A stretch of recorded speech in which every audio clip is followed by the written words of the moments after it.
Hey guys, today is your math test, number 19. You have your power up test to do.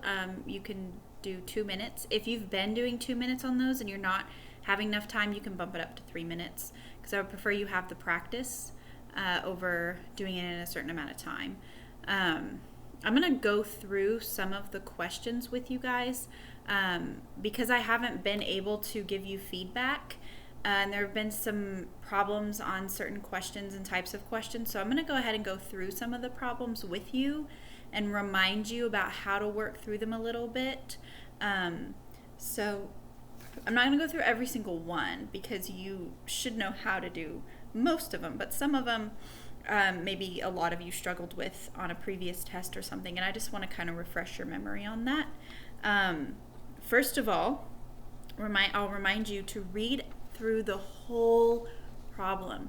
Make sure you're reading every little bit. I'm not there to make sure you're not rushing through. All I can do is tell you to please read the full question and think about it, review it, make sure you didn't skip anything. You really need to pay attention to that, okay? So I'm not going to go through every single one. Number one is one of those really important ones. You just need to read every little bit. It's a multi-step word problem. So think through every little bit of it and check it and think if your answer is reasonable. I'll remind you that a parallelogram has two pairs of parallel sides. It can look like all kinds of things. That's a parallelogram. That's a parallelogram.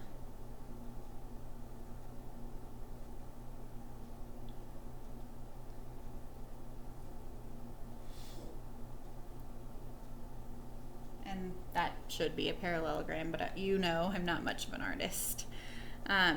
So just remember what a parallelogram is and what a right angle is. Remember, a right angle is square corners.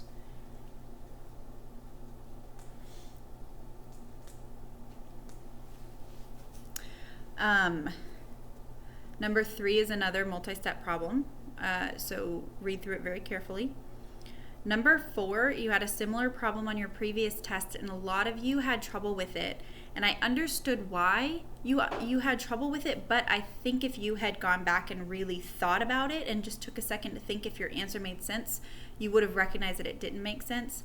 My suggestion for a problem like number 4 is to draw a picture, okay? Don't think about division. Draw a picture. I think that would really help you, okay? You can do it on a whiteboard, you can do it on a separate sheet of paper, but I think that would make a whole lot more sense to you guys than trying to use different operations, okay? Also, I'll remind you that with percentages, 25% equals 1/4, 50% equals 1/2, 75% equals 3/4, 100% is 1 whole. Let's see, decimals. You guys should remember that. Remember your places. Right after the decimal is tenths, then hundredths, then thousandths. Okay, remember that.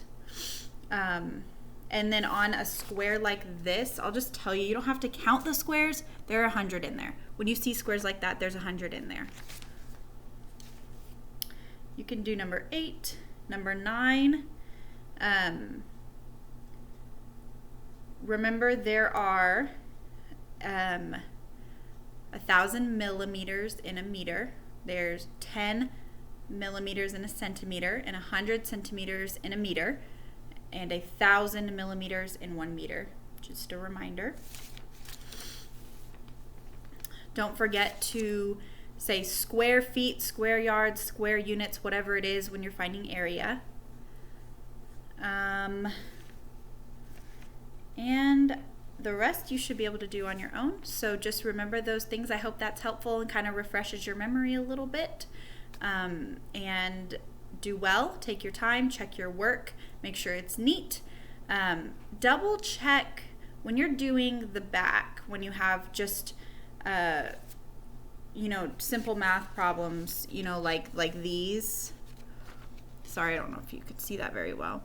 When you go and you rewrite the problem, make sure you write it correctly. Because if you miss even one number on that when you're transferring it and you're working it out, you get the whole problem wrong. So really, really pay attention, okay? And that's it. Have fun.